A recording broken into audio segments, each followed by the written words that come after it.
Welcome to Health Oddity, the show that strips away the jargon and hype surrounding all things health and fitness to help you live a long, strong and energetic life.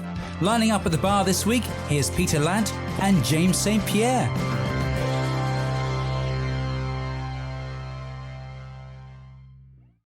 Hello and welcome to the Health Oddity podcast, episode 217.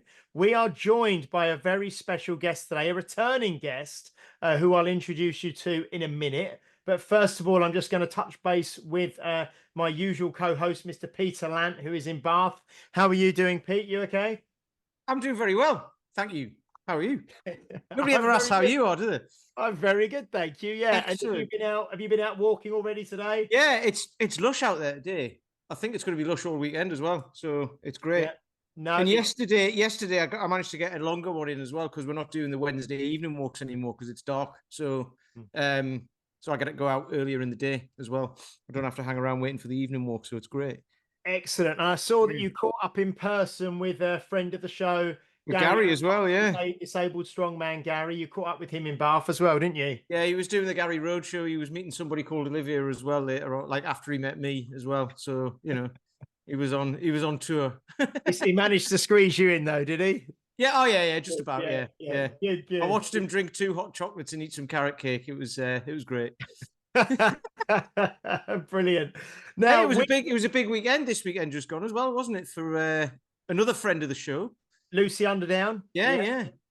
So Lucy, so Alex Nicole Bennett, friend of the show, and Strongfirst instructor as well. Alex and her husband Julian were out in Las Vegas for the Giants Live World Deadlift Championships out there. And yeah, Lucy Underdown pulled a new women's world record of 325 kilos in the deadlift, no deadlift suit or anything. So incredible. So she beat her own world record by about 7.5 kilos. So no, that was great. That was a busy weekend out there. So, and I saw she got engaged as well while she was out there, didn't she? She did as well. Yeah. So it was all happening. That's a big weekend. No, which was great. And we are joined by another strong woman today, actually, who's been on the podcast once before. But we are joined by Claire Booth. Hi, how are you doing, Claire? You okay? I'm good, gentlemen. Good to see you. So how are you? We are very good. I was just gonna say that last time I was looking back, you were on the podcast episode 33. Now this is episode 217. So I did the maths even. And it was 3.5 years ago that you were on last time. And I will say to everybody, if you've not gone back and listened from the start, then I would go back and listen to episode 33. That was called From Bodybuilder to Strength Builder. And that was the first one that we did with Claire. And we're not going to go right back over kind of Claire's kind of origin story and where she started from and all the rest of it again. But that was a really good episode. That was episode 33. So if you want to go back and listen to that one again, because we're going to kind of catch up with Claire kind of as in where she is today, what she's doing now. If you're watching on YouTube, you'll see Claire. She is in incredible shape at the moment, I have to say. And she said she feels better now than she did when she was on last time. And she looks fantastic. So, yeah, Claire is obviously regularly training. She really does. She's someone who, she's a mentor of mine. She's been on the show before. I've known Claire for many years.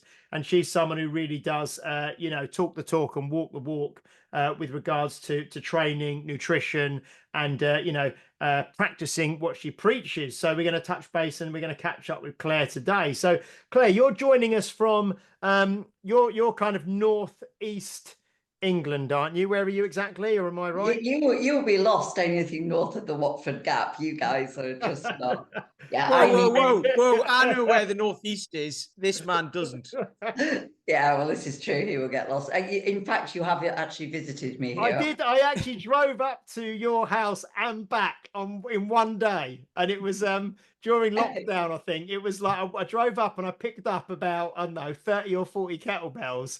And I drove all the way up, which was about 4 or 5 hours, literally loaded the car up or the truck up, turned around and drove back. But where is it? It's near Whitby, isn't it? Is that right? No, not. I'm on the East Coast. So, yeah, Where's Whitby? So no, I'm between I'm sort of like near Cleethorpes and Louth, so I'm a small rural village, so where I just wander down the road and buy eggs off the side of the road and things like that. So very, very rural. So, and I'm very lucky that I've got wonderful people in the village and a local farm shop and organic meats and stuff. So I'm very lucky on that. Excellent, excellent. So at the moment, Claire, I know this podcast, if you're listening on the day of release, it is the 25th of October. Okay, so I know many people do listen the day this comes out. It's the 25th of October. So we're going to kind of talk, because obviously this weekend, today is the SFG one, isn't it? In up in Lilleshall. We've got yes, it will be. Yes. Today. Today we're doing it today. You better get going. Yeah, so you've got loads coming up. I mean, obviously, so Claire is, a Strongfirst Senior and Elite Instructor. Claire also heads up, Strongfirst GB as well.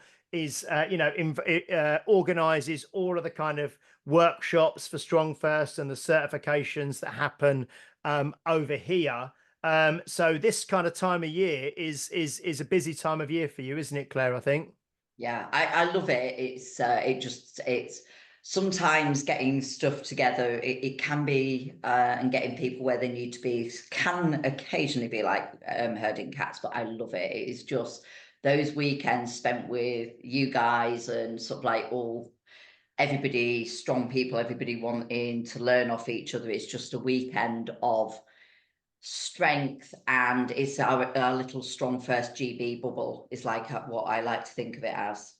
It's really nice. Harry messaged me yesterday. Is it Harry Westgate? Am I Yes. right? Yeah, Harry messaged me yesterday and said, "Oh, he's assisting this year," and said, "I know you've done it a number of times before. How did you find it? All the rest of it." I know there's a number of people, obviously, that we all know going to be there. They've put the TSC on the same weekend as the.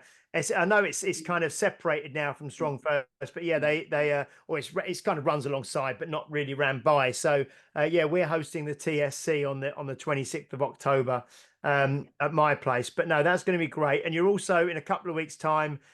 You're going to be at Unique Results doing Simple and Sinister kettlebell workshop as well. And I know you've been traveling around various. I think you've been to Bristol. You may have been to Quentin's already, or that's coming up where you're doing workshops and things. Yeah. Yeah. I travel all over the country. So if anybody wants any workshops putting on, just give me a shout. So. Excellent. Shameless plug there. No, that's great. So so in terms of your own training, like I said, you seem to you look like you've been working on some hypertrophy or muscle growth, or something. You're looking good, kind of, not, obviously you're not bodybuilding in the way that you bodybuilded in your youth when you were competing and things, but you certainly look to have a more, I don't want to say a bodybuilding physique, but you've certainly kind of, you look like you're carrying muscle in the right places that you want to carry muscle, and you're looking strong. What have you been doing yourself for training recently? What does your training look like for the last sort of 3 to 6 months? Well, I think the first thing, but thank you for your kind words, and I'm glad that the work is paying off. I think I was getting sort of like 3.5 years ago, I was perimenopausal and hadn't really realized it, even though knowing what I know I should do. And so I've gone on to HRT, which has been it's been a rocky road getting the right balance, and I've had to adjust it. And I think ladies think it is a one size fits all. You go to your GP, you get 10 minutes with them, and you get the right dosage, and it is not like that. So we can cover that a little bit more. But I've now got the balance, and it's probably taken me 2.5, 3 years to get that right. And I've recently, I think probably 8 weeks ago, just upped my estrogen load, and that's really, really helped as well. And I think sort of mentally, I'm in a much stronger position. And I've got the protein, which I've always eaten protein. You've seen me eat protein. Yeah. I can get through a fair few steaks and stuff like that. So my protein is, and what I always say to every lady is who comes to me, I look at their nutrition, whether you're coming for weight loss, muscle gain, anything, nutrition is huge. So I'm always very aware of my diet, but my training, I focused in 4 weeks blocks. So I do high rep and lowish weights. And I hate high reps, as everybody knows. Anything more than 5 reps is cardio. So I've been doing cardio. So no, so I'm hitting all that, and then after another 4 weeks, then I really go heavy, but low reps and no more than 4. Then after that, I go to so the high reps are around 15 to 20. Then I drop down to about 12 to 16.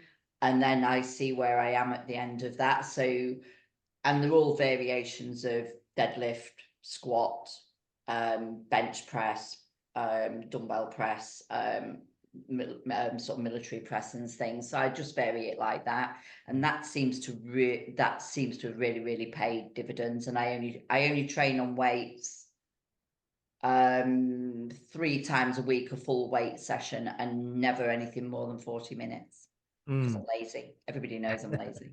Because what I'm seeing a lot recently is there's seems to be much more of a move now towards when I see people like Mike Israel and lots of people are saying that really for hypertrophy, for muscle growth and development, really anything from kind of 5 up to 30 reps, you know, and it's more about the intensity that you train with. So it's not really about so much the absolute load. It's about that kind of training to a proximity of failure, or where sets are hard, but you can manage them. You're not necessarily failing, but really anything from 5 reps up to about 30 reps. If done properly with good technique and good control and all the rest of it, it is kind of beneficial. So it's interesting that you've been doing these kind of maybe some weeks where you've been working on maybe, like you say, 15 reps, 20 reps per set. Yeah, that's really interesting, and that's obviously been working for you. Yeah, absolutely. And I think the sort of the mistakes that I see, sort of like, you know, I've been what we look at now when you think about when I first started off, making me sound really old now, aren't I? But again, yeah, I'm coming up 53. So the first time I stepped into a gym, I was 19 years of age.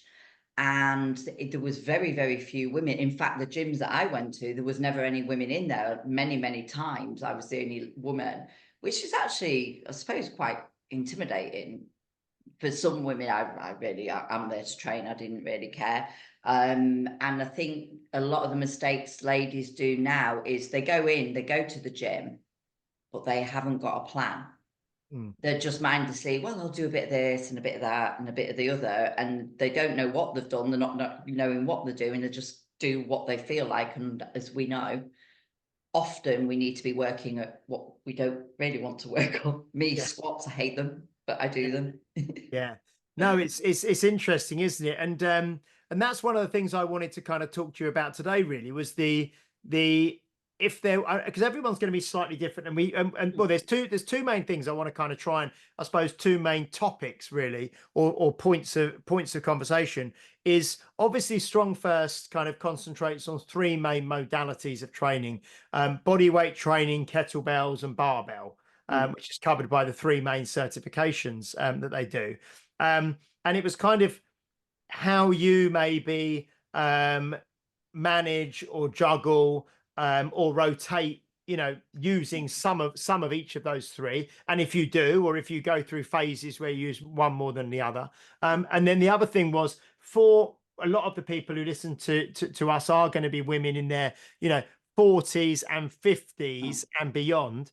And it's kind of, if there is a kind of some frameworks or recommendations that you'd give to women, say, if we said, you know, in their 40s or 50s, regarding strength training, because I think the kind of the message is out there now, and is getting out there more and more, about the importance of strength training for muscle density, for bone density, for health, for, you know, for everything, for posture.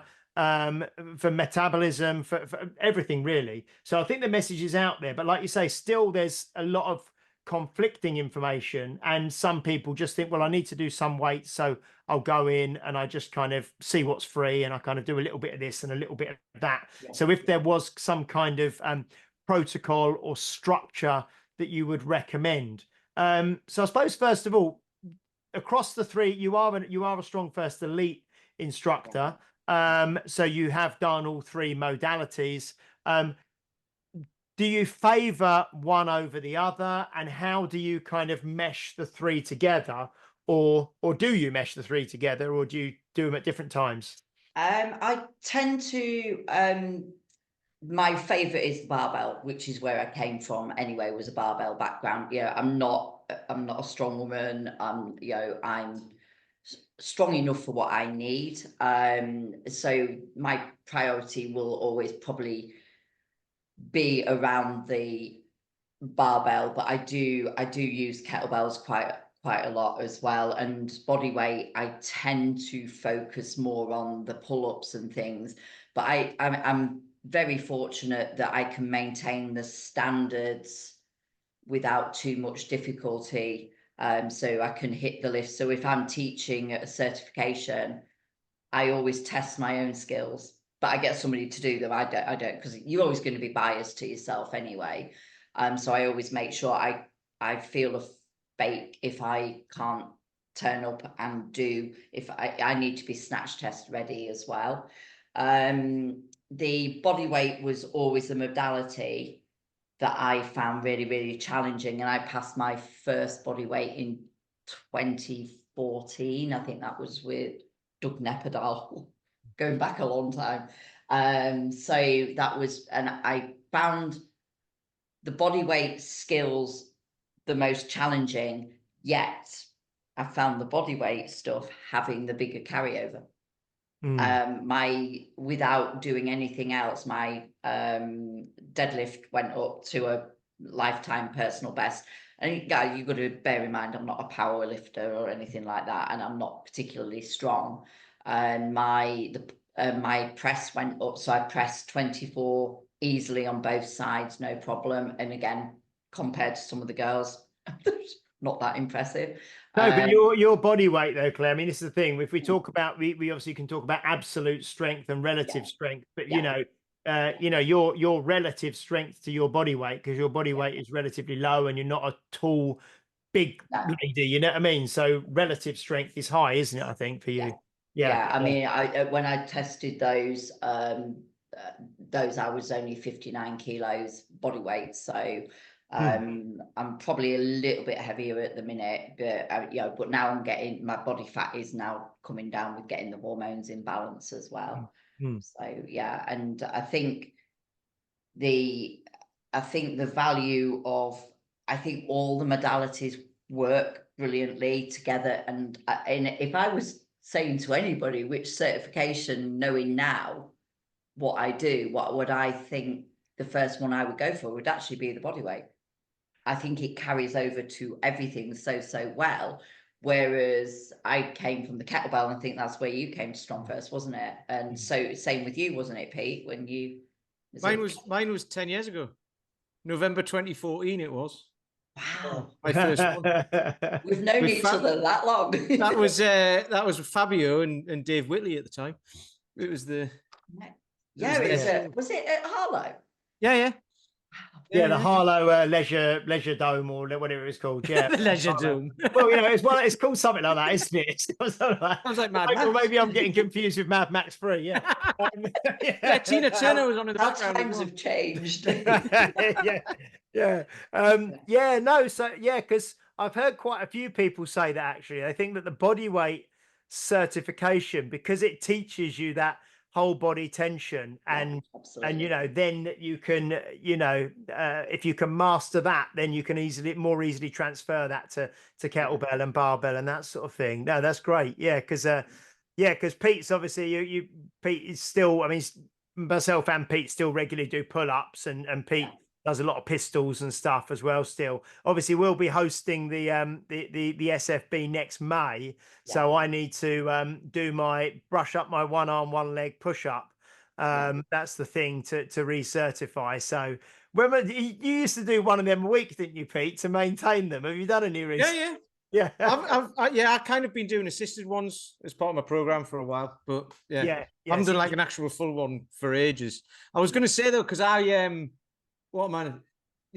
I wanted to, I'd just have to wait a few years, and then I only have to do a one-arm push-up in 2 years' time. So that's all right. I can do that, no problem. Wait till you get to my age. Exactly.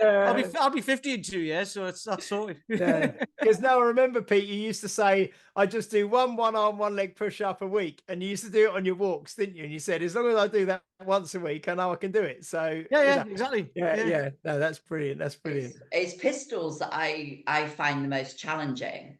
I'm not built to squat. I'm built to deadlift, and we're all built to squat. But what I'm saying, it's not my best lift. But what I do when sort of we're doing the SFG one, and I will go through all my skills, and I will get it looked over by one of the instructors. Same when I do the level 2. Same with barbell. And the body weight. So if I'm coming up to the body weight, sort of especially because that's my modality that I find the most challenging, I will really spend probably a couple of months every day doing one of the skills. This time I'm determined I'm going to be able to do a handstand push-up for 5 reps. That's my thing that I'm working on. So you've heard it here. I've heard it. And who is it? Who is it? Is it Pavel Macek going to be doing next year? Yeah. So Pavel Marsek's coming over for obviously the SFG one. I just had a chat with him earlier, and then he's here for the SFB as well. So brilliant. And he's brilliant at the body weight. Well, he's brilliant at all of it, but the body weight, just seeing the ease that he does it. It's interesting though, because he's basically a little guy, isn't he? And he weighs like 68 kilos or something. Yeah. So. Because I had that when I did the SFB, it was like, it was Daniel. He was like, you're built to do. He was like, you're a natural at this. But I'm like, I don't weigh much and I'm only little and I've got short limbs. So it's like, well, everything, for a pistol squat, I only have to go about that far. Pull-ups only have to go very far. But it was like with Sven, so friend of the show, Sven, who's just lifted the Diddy stones 3 times in a day, just this past week. Yesterday, in fact, wasn't it? Yeah. Where I remember Fabio had to train him to do the one-on one-legged push-up because he just couldn't do it, could he? Because he's huge. He's super strong, but that was his nemesis, wasn't it? Yeah. And it's like, sort of like with Sven as well.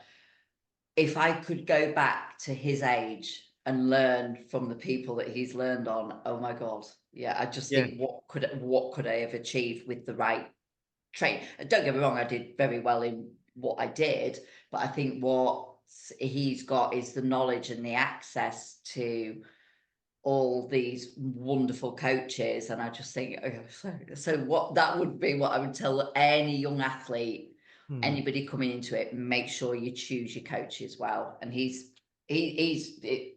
sort of like looking at what he's achieved already and his physique. I mean, he looks and he's awesome, but he's strong as well. And he's also called Sven, which is just a massive bloke's name, isn't it? Do you know any little Svens? Did you ask him about Lufthansa? No. Yeah, we have an angry German, Lufthansa. Oh, okay. It's just a private joke between us all. Okay. Yeah, no, he's done great. Yeah, so him and Ben, again, Ben Bradbury were up in Scotland, or are probably still up in Scotland. I think Ben was heading back today. I think I saw. But yeah, doing some lifting and stuff. And obviously, a few weeks back, we had what episode? This is episode 217. 214. 214. Yeah, we had Steve. Yeah. Because I've literally just done it this morning. You've just done it as that's freshly on my, yeah. So Stevie doing all the stuff about the Scottish lifting stones and things, which was fantastic. No, that was really great. So because I shared something. You mentioned, Claire, when we spoke about the first thing you mentioned when I said about training was you mentioned getting the HRT right, getting the hormones right, and nutrition. So it's almost like you put that before the training, you know. And I shared something yesterday. I listened to one of Dan John's podcasts, and he said shopping and chopping are your most important workout of the week in terms of, you know, that food, the way your shopping habits, and then your food preparation habits, and whether your kind of goal is fat loss or strength or hypertrophy and getting bigger. Really, the diet and the lifestyle outside of training is more important, arguably, than the actual what you do training. So in terms of your you mentioned as well, like the where you live in the countryside, you've got like access to, you know, fresh fruit and vegetables and local you know, butchers and things like that. So what does diet look like for you? Because I know that you, because of some, you know, things around migraine and stuff, you kind of eat quite differently, but you focus very much on kind of fresh, whole ingredient, you know, high protein, all the rest of it. So what's your diet like? I'm still, I sort of wandered off a little bit from ketogenic, and I just went low carb. So a lot of people really don't get what ketogenic is. So mine was a well-formulated ketogenic diet, and I'd put a lot more vegetables in, and more colourful vegetables. And the migraines did actually start to come back a little bit, and it was like, and I was thinking, when did you get them under control? And it was a ketogenic diet, but I was still getting about 100 grams of protein at the time as well, and a more fatty diet. Now, I tried a little bit of carnivore as well. Oh my God, I could not stop eating. Everybody goes, it really fills you up. Carnivore, no, it doesn't. This girl could eat. For me, and I wouldn't advocate it for everybody, but it controls the migraines. And I mean, I think I've probably touched on the last podcast we did. I was getting something like, on a bad month, 9 migraines. And I'm like, yeah, I need to get these under control. And I read an article, Dominic D'Agostino, and rest is history, went ketogenic, researched it, got my electrolytes right. And then I came a little bit more, got a bit more relaxed on it, and then the migraines started again, and not as bad as what they were, but they still were quite debilitating. So I've gone back pretty much ketogenic, and that really works for me. And you probably you will have remembered, James, how bad my skin was, because with the menopause, perimenopause, I got the most horrendous rosacea.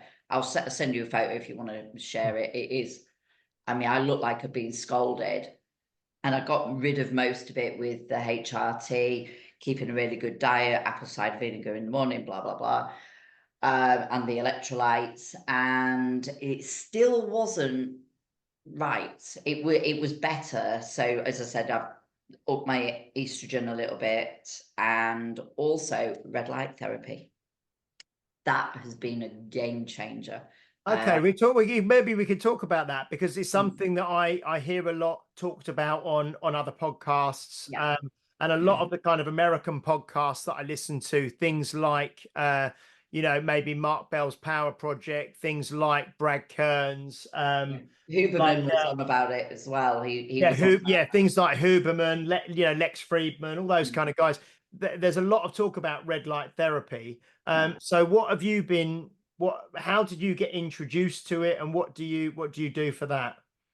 So I think it was actually, could have even been Huberman, and I do a lot of reading, a lot of research, and it was, and I was thinking, well, my skin is pretty horrendous, and even though it was a lot better than it was. I mean, at the point when it was really bad, my eyes were really puffy, and I actually looked like I was a heavy drinker, I think. Like all this redness and all these really raised lumps. And like I say, that cleared up. But I would say, and then I looked into it, and the research looked pretty good. And I thought, well, I wouldn't advise it to anybody else unless I've tried it myself. So I ordered myself a red light lamp with all the, you've got to have certain numbers. Don't ask me what the numbers are, but it's the right type. And so in the evening, I do 20 minutes. So take all my makeup off. But luckily now I'm only wearing a tinted moisturizer. And I remove all that. And before I put anything else on, I do the 20 minutes, and I do the same in the morning, especially now because we're not getting the morning light, are we? So, and I have to say, I feel really, really good on it. That's really, but my skin is, if I'm really picky, which as a female we are, it's definitely, I'm not seeing in the light loads of lumps on my skin, which I'm quite happy about, because I never suffered with my skin in my younger years. And it's a thing that they don't tell us in puberty. You think puberty is hard? Wait till you get to perimenopause. You don't know nothing. And what is the benefits of, or the reported benefits of the red light therapy? Like, when will, because I hear a lot of people, they have these kind of lights that they sit in front of, and obviously I hear a lot now about and it's a separate thing, but a lot of people have these sauna blankets and things that they use as well, which is different again. But it's like we say, don't we, Pete, the old Huberman morning routine that takes about 4 hours, because you have to do your ice bath, your sauna blanket, your red light therapy, exposing to the sun, the walk, the training, all the stuff. Cold plunge. Cold plunge. So what's the sort of purported benefits of the red light therapy? Is it predominantly for skin, or is it for, what was it for? I think it's like I've used it on my hands as well, because I was getting quite bad arthritis, and so my joints are swollen, so I'm on collagen as well, collagen and vitamin C, and it's supposed to improve the absorption and the production of collagen in the skin. And and again, whatever it purports that it's going to do, I'm always a little bit skeptical till I've tried it myself. And I have to say, it's not an instant fix, but I'm consistent in doing it, and it's definitely worked. And I mean, it's like you do the cold plunge and stuff like that, don't you? Yeah. No, you don't. no. I do a cold shower. I do a cold blast at the end, and I know it's supposed to be 30 seconds, 10 seconds. I'm like, I'm done. I'm done. No, but what you mentioned there, the consistent thing, because I think a lot of people, whether it be training, whether it be some kind of dietary change, whether it be some kind of, like we said, sauna, cold plunge, red light therapy, whatever it is, people read about these things or hear about these things on a podcast, and they try it for a week or two, or maybe most people probably don't even try it for a week or two. They might try it for a couple of days, and then they say, "Oh, that didn't work for me," or that wasn't right. And you really have, whatever you're doing, you have to be consistent. And you mentioned obviously the HRT as well, with doing it and then gradually having to kind of tweak things and change things, and until you got it right, probably took you quite a few months, it sounds like. I think as well what we don't do, and it's male and female, but obviously when we're talking about the cycle, female, they don't track. They have no idea how they feel.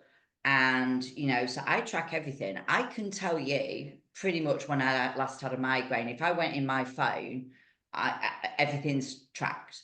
And I think if you don't know where you are, how do you know where you're going or what you're going to change? I'm very much, I'm not saying you have to track your food consistently, but I can guarantee every female that I've trained massively overestimates how much protein they have and massively underestimates how many calories they're eating. Those are the big things. And that's the thing, you've got to be consistent. It's the same with your weight training. Doing something is better than absolutely doing nothing. And I think sort of like in the time of social media, and I mean, I was very lucky that I didn't have to go through all the bodybuilding stuff and the time of the selfies and the filters and stuff like that. We didn't have filters, it was in the magazine, that's what you look like and that's what you are. And I think nowadays as well, we're so hung up on how we look, and the getting the plumping, the whatever filler, Botox and whatever else happens, and threading and stuff like that. But they're not looking at what's they're putting in here, and they're not looking at what's going on in here. And you can do whatever you want on the external, but it's not going to sort this out. If you're having a high sugar, high processed diet, the glycation of the skin, the damage to the collagen, the damage to the elastin, the vitamin C. And when we're having young girls that are at the most beautiful time of their life in their 20s, having the need to do aesthetic stuff, I'm just thinking, you are beautiful as you are. Why are you doing that to you? Yeah, I probably could do with a bit of a nip and tuck myself now, but I'm coming up 53. It's like, yeah. No, it's interesting this though, because Sean is oh, she doesn't mind me saying this now, she won't. But like, Sean's at that age, right? So she hurt her neck last year. She hit her head off the mantelpiece. And she thought she'd done loads of damage, and she was fine, but she was in pain for a year basically. But she hadn't done any damage. She ended up getting an MRI. And then when the MRI showed that there was nothing wrong, she kind of relaxed. She'd been basically walking around like this for a year, right? Yeah. But then that was like up until about this point last year, I'm going to say. And then since then, it was like over summer when we were away, she was getting anxiety. She wasn't really having panic attacks, but she was just starting to cry for no reason. All these things, right? And then she was trying to get an appointment with the doctor, which is a nightmare at the minute. She couldn't get an appointment and all that. And she eventually got through to just have a phone call with, I don't even think it was with the doctor, just with somebody. But she'd read the Davina book, and she'd done a bit of research and all of this sort of stuff. So she had all of these symptoms that she'd been tracking, like you've just been saying, tracking in all of these things. And the doctor just said, or whoever she spoke to said straight away, all right, okay, so you know where you're at, which is great. So here's the course of action we'll start to take. This was only a few weeks ago, and we'll see, and then it's trial and error from then on. But she's already been feeling better, and obviously it's a process, but that tracking thing was amazing, because if you go to the doctor, all they're going to do, first thing is say, right, what are your symptoms? And if you did say, I don't know, that puts you back 6 months, doesn't it? Before, well, you've got to go track everything. So, yeah. And I think as well, it's like that. If you're in menopause, I would pretty much say once you're in your 40s, you are perimenopausal, sometimes younger. But if you're not fueling the body with the right stuff, you're not helping the symptoms. I mean, I still have ladies in their 70s that if they eat something like grains or sugar, high sugar stuff, hot flushes in the 70s, you know what I mean? And it's like that. So, and again, occasionally I might have something naughty and I get a migraine. Well, I've made a decision that it's not going to do me any good, but there's going to be a consequence of it. And I just think we're not looking at the food quality in the food industry as a whole that could actually sort out a lot of our health problems. And for a lot of ladies, going low carb, I'm not saying no carb, can actually help you going through menopause. I'm not saying for everybody, but most ladies, they cannot tolerate, we become insulin resistant, and guys do as well, but women more so in their 40s become insulin resistant, and yet we're still slamming a load of carbohydrates and rice, pasta and stuff like that into our bodies. You've got to hit it from both angles. I'm similar to you, I think, on that, because carbs just screw me up. Because you suffer with migraines, don't you? I do. Okay, I don't get the headache. I just get the aura, and then I just get confused, and then I'm just tired for the rest of the day. I don't get the headaches, but I mean, I had one 2 weeks ago. Wow. In fact, I had two in the same day, and I just had to go to sleep. I just couldn't. I was trying to send an email, and I couldn't find the D key on my keyboard. I was looking along the keyboard like this, and I couldn't find D. It was weird. But years ago, before I knew about all this stuff, I would eat. I was carb heavy. I was eating lots of rice and pasta and all this, and not saying that's bad or good for you, but for me, I would have, just times of the day when I'd feel dizzy, and I'd just have to sit down and eat something. Just getting lows. Like, what is that? Hypoglycemia or hyperglycemia, one of the whichever one it is. But I just feel like I was going to pass out, and I'd be like walking along the street, and I just have to sit down. I'd start getting like a cold sweat on and all that, and I don't get that anymore because I know about it. But this is where people don't even realize that, do they? Because Sean actually eats quite high carbs, but she's like that. There's nothing on her. So I think I'd like she must cope with them better than most people. She's got like a runner's physique, say, rather than anything else. But it's like, but this is what we're talking about, isn't it? It's different for everybody as well. So people might hear you and go, right, I'm going to do keto because that's the way to go. And it's like, well, yeah, but that's like, you know, epilepsy, migraine, stuff like that. Fair enough. It'll be good for that. Yeah. And a lot of people it might actually work for, but it's really hard for a lot of people as well. It's very restrictive. I mean, I don't have a problem going into a restaurant and saying, well, I don't want this, this, and this. Can you take this off it? And they accommodate you. And I think what it's like with a lot of people, and my mum included, she's a migraine sufferer as well. And it's like, I can remember back in the day, she was taking migraine medications. I'm like, but you're still getting a migraine. You know, I'm on migraine medication, but you're still getting a migraine. So why are you taking migraine medication? Because it isn't doing anything. You might as well just eat pound coins. Yeah, and it's been known since the 1920s with it being for a lot, I'm not saying all, because again, we've got the progesterone thing, but again, think what progesterone does, it alters the blood glucose levels.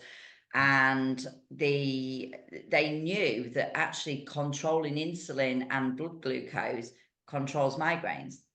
Yet we're looking often, and I'm not slagging off the pharmaceutical companies or the food industries, but we're looking for our health in a pill. It doesn't exist. I'm not anti-vaccines, I'm not anti-medications. I'm anti-over-medicating, and when we can sort things out with food, then I would rather take less medication. I never thought I'd end up on HRT, but I'm a nicer person and I can function. I don't want to kill anybody. Well, I either wanted to kill somebody or cry. It was either cry, kill them, then cry, you know, or whichever. But now I'm sort of like, my moods are even. And a guy that you both you interviewed, Simon Lee Marion. Oh yeah, I did a session with him. I don't know if either of you have.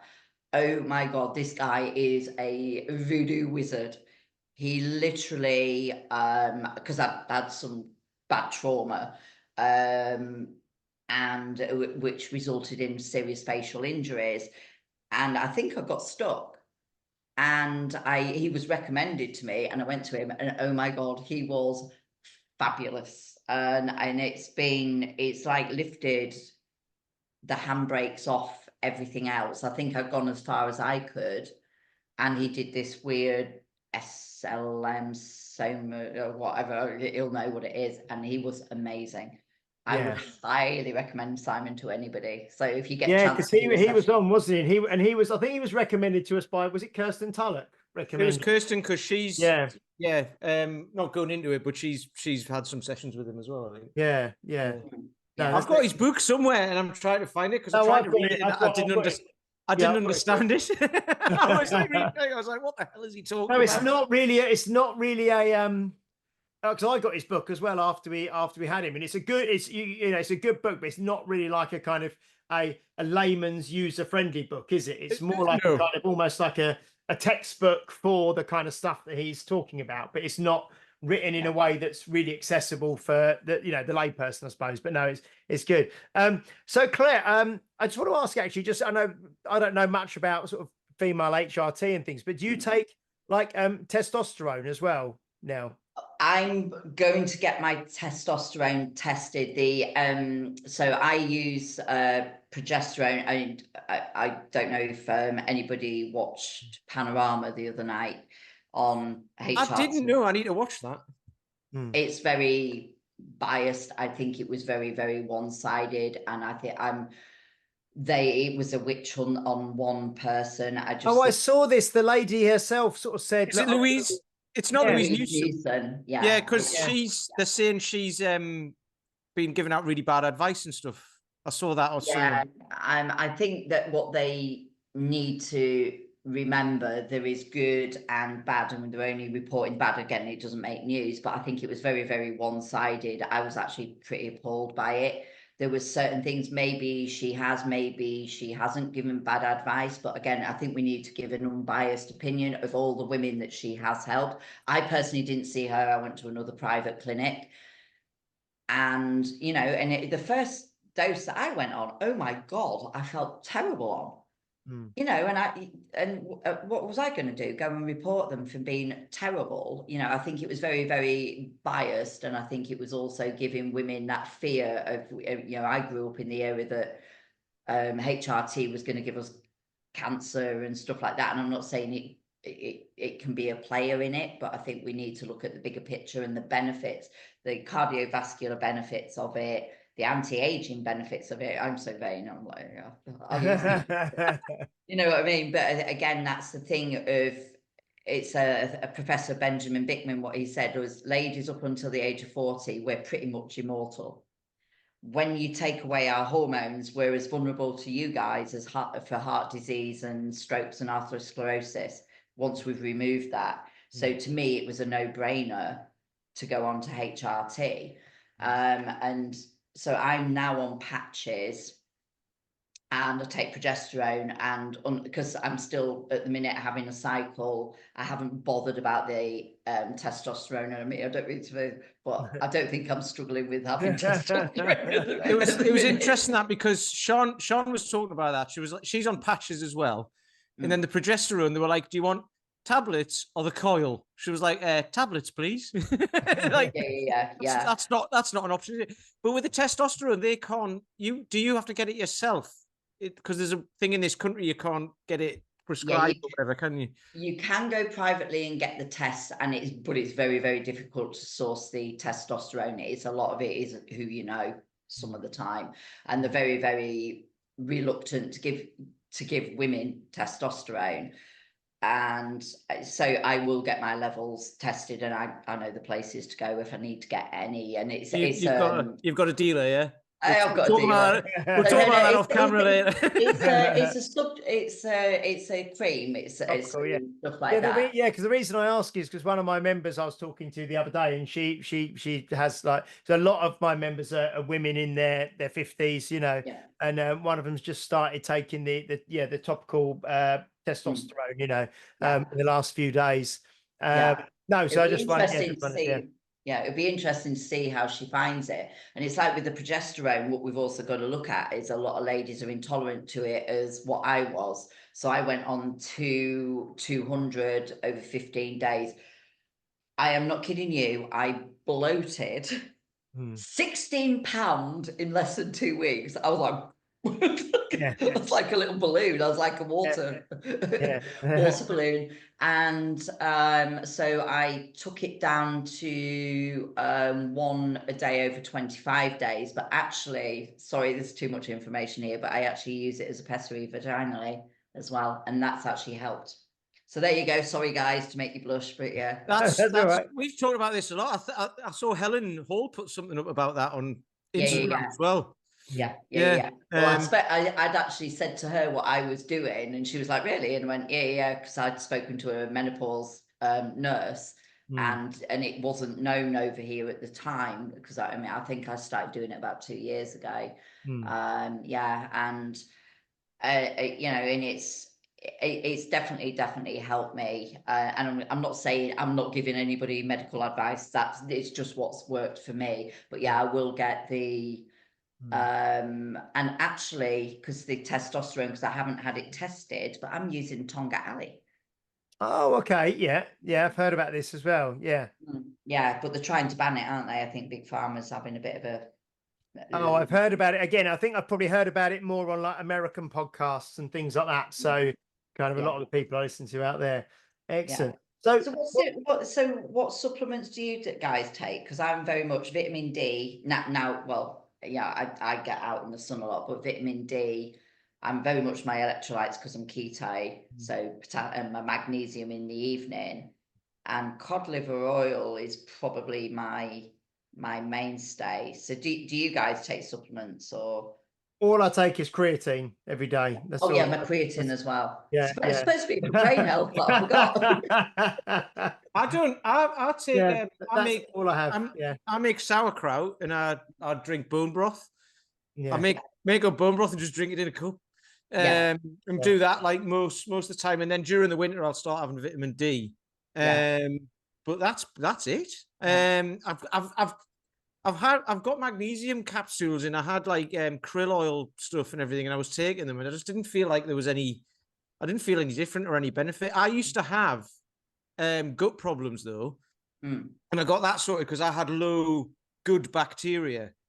So I couldn't handle fiber because fiber feeds good bacteria apparently, and then good bacteria grows, and then you can handle, and then it's a process. But so I couldn't handle fiber very well, and then I got that tested, and it was low good bacteria. So I was on a silly amount of capsules and all sorts to get that up, and I was taking this thing, Restore Flora, it was called, which creates spores within your gut to create the good bacteria. But there was at one point, because I was like, it was basically like, right, let's just feed you with this stuff, get it going over a period of like 3 months. And then that's why I have sauerkraut as well, because, you know, all the probiotics and all that sort of stuff. But the lady who had me doing it, I was at one point, I was on like 21 capsules on every morning, only for like about 2 weeks. But in the morning, I was just like having so much water. I was like, right, breakfast now. So full. It was unbelievable. I think that's the thing, that we're looking for the quick fixes, and you know, you've got to be consistent, and it's never too late to start for ladies or gentlemen weight training. And I think, I've written several. I've got a program called Body 20. It's literally 20 minutes a day, 6 days a week. You know, and if you want to add in a bit more, you can add in a little bit more, and it's that simple. It's an upper body, lower body, and then you can just change it round. You know, a variation, and it's a variation of a squat. You know, it can be not a pistol squat. I hate them. But you know, if you wanted to, you could do a pistol squat, you can do a Bulgarian squat, front squat, back squat, goblet squat, you know, and things like that. And there's so much variation that, and we're looking at making things complicated, and it's not. It really isn't, you know. And I don't like complicated because I'm a simple person. Yeah. I think that's right. Like I say, I have creatine every morning when I wake up, and I have lots of black coffee, and that's kind of it really. James is looking massive, by the way, because I shared a room with him a couple of weeks ago, and it was like, bloody hell, you've grown. And he was like, and then he was on the creatine, and I was like, well, I need some of that. I've got to say, it is very good. I've actually got my mum on it now as well. I'm sure she thinks I'm feeding her drugs. Because they're so cheap as well, but there's so much now in terms of research, isn't there, around, like you say, muscle, bone, but brain health as well, and cognition, and all the rest of it. So, and it's so cheap and you take like 5 grams a day or whatever, and you know, just mix it with some water, and it's so easy. No, it's great. What I was going to ask, Claire, before we kind of wrap up, because it's been great talking to you again. We are going to touch base again with Helen Hall as well. She had her on quite a while ago. We mentioned Helen on this podcast, obviously, and it's funny. I messaged her yesterday, and I've sent her something today. Is she going to be with you for the SFG one in a couple of weeks? Yes, she's there for the SFG one. I can't remember if she's going to be there at the SFL. She might be. That's the following weekend, isn't it? Yeah. We're literally back to back and things like that. So in terms of if you were going to kind of talk broadly, like you say, we need to keep things simple for most people, including for ourselves. We try and keep things as simple as possible. If someone is a female in their 50s, say, between 45 plus, and they don't currently do any sort of strength training at all, what would you, or they do it, or they're one of these people that you mentioned goes into the gym and just kind of has a little look around and does a bit here and a bit there, but without any real structure. If you were to give kind of like a template of some basic things that would be great for women in their 40s and 50s to do with strength training, what kind of things would you recommend to women to keep it as basic as possible? I think a lot of women feel very conscious going into the gym, so they can train at home with a kettlebell, and it is so simple. I would say a variation, depending on where you are, obviously, from a hip hinge, deadlift, swing, of a variation.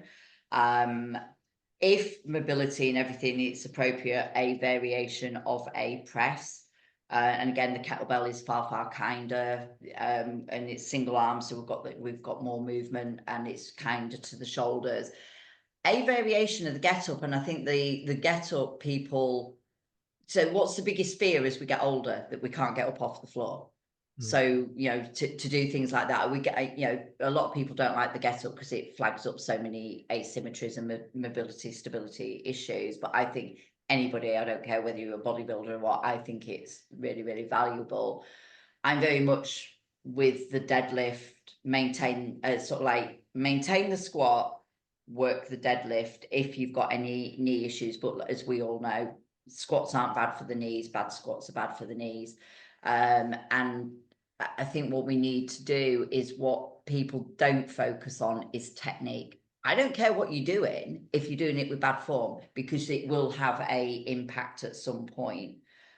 So I would say a variation of a push-pull, push-pull, hinge, squat, and a rotation, which is the get up, or windmills and things like that, but always working on the mobility.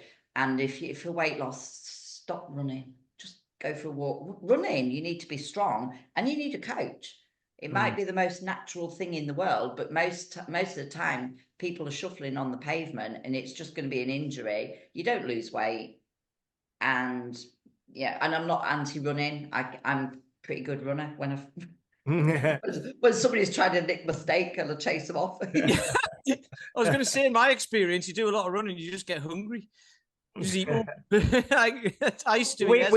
We had, didn't we? We had Aidan O'Flaherty on a few weeks, the Irish physio, who's running and stuff like that, which is great. Okay, and yeah, because you do a lot of. You mentioned walking just then. That's something that you do a lot of. I see every day. You're out. You've obviously got a dog as well. I have a Coco. You can meet her. Come on then.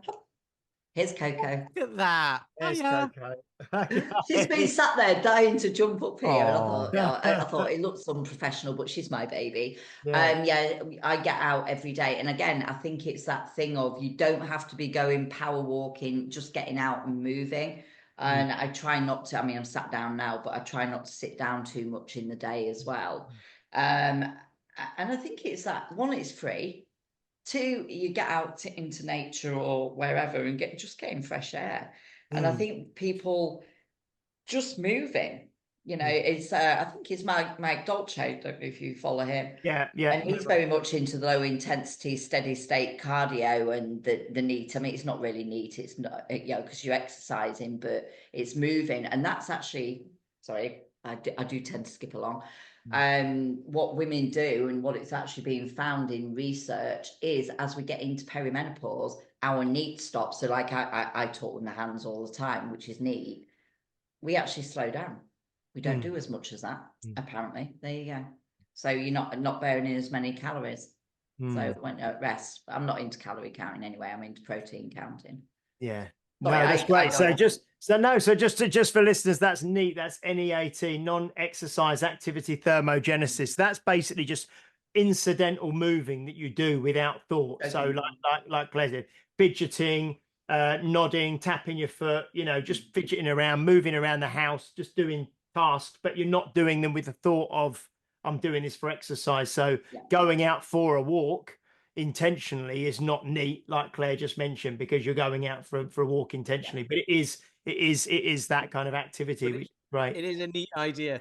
It is a neat idea. Well done, mate. Yeah, brilliant. And Coco always appreciates a walk in the morning and the evening. You know, 5 o'clock in the morning, I get a paw on the back of my head, and it's like, you're getting up. That's what I'd say. Just get a dog to anyone, because you've got to go for a walk, because it's a nightmare if you don't. So, but don't get if you wear black like I do a lot, don't get a white dog. What was I thinking? Lint rollers in she's beautiful. I have lint rollers everywhere. Yeah, I bet you do. Yeah. Excellent. So Claire, just as we wrap up, if people want, that's been really interesting. And it's been, like I say, when we came on an hour ago, you know, I had a couple of things I kind of thought would be, you know, we could talk about, but we've gone into some things in a lot more depth than I thought, which is fantastic. And we've gone in a few other avenues as well. If people do want to follow you, to just follow your own training, and also so they can find out about, where you're doing workshops, where your certifications are, that sort of thing, what's the best way? Is it to follow you personally, or is it to follow Strongfirst GB, or follow me personally, because everything goes on there on my other page, Body by Booth. And I put everything out on there, and I'm going to put a post up if anybody wants to join my newsletter for my 100 swings a day. So on Instagram, I'm Clarella Booth, so that's Claire with an Ella, and then there's Body by Booth, and then Claire Booth on Facebook. So excellent. yeah. And also Strongfirst GB, isn't it, as well? Strongfirst GB. And that's I teach all the workshops throughout the country. And I think that people, for £80, you are getting 4 hours of coaching, and you'll get a PDF, and you get videos. And you don't just turn up and then I don't contact you anymore. If you want help and that, I'm always available. And I've got a website, www.bodyology.co.uk, and I need to update the photos because I looked young then. You still look young. You look fantastic. Hear me? Oh, you silver tongue devil. Right, excellent. So definitely give Claire a follow on Instagram, on Facebook, like she said, website as well. Loads of stuff, and the Strongfirst, as Claire mentioned, the bodyweight certification is a great place to start on how to generate whole body tension and to learn to master your own body weight, which then when you come to use or move external loads like kettlebells or barbells or anything, when you really know how to get yourself tight and you've got that body awareness, that then really carries over. And the bodyweight certification next year is in May, and that's going to be held at Unique Results in Chelmsford, with Pavel Macek, who we just mentioned as well. Great. Anything as we wrap up, Pete? Well, I did have a thought when we were talking about red light therapy. Don't say that. Hold that thought, Pete. Hold that for the thought. young lads listening, that's not nipping over to Amsterdam for the weekend. That is hold that thought, Pete. Right, okay. So the next couple of weeks, we've got next week we've got Sue Collins with us, who is a retired lady now, a teacher who was a two-time Commonwealth medalist, but Commonwealth Games athlete from back in the day when she was young.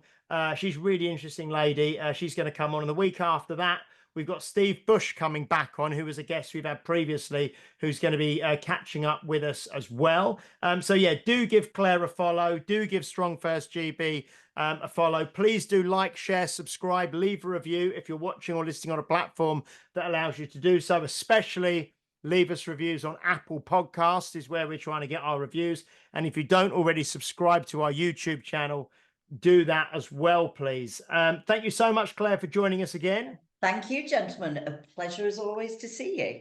And hopefully we won't leave it another 3.5 years. We'll speak to you before then. I'll see you next weekend. Yeah, you'll see me next weekend. Thank you, Mr. Peter Lance.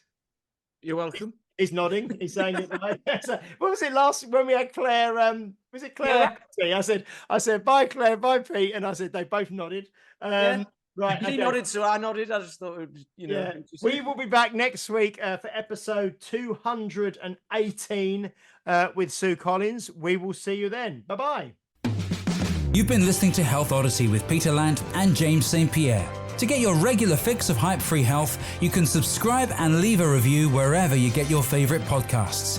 You can find out more on today's and other topics at healthodyssey.com or find us on Facebook or Instagram by searching for Health Odyssey.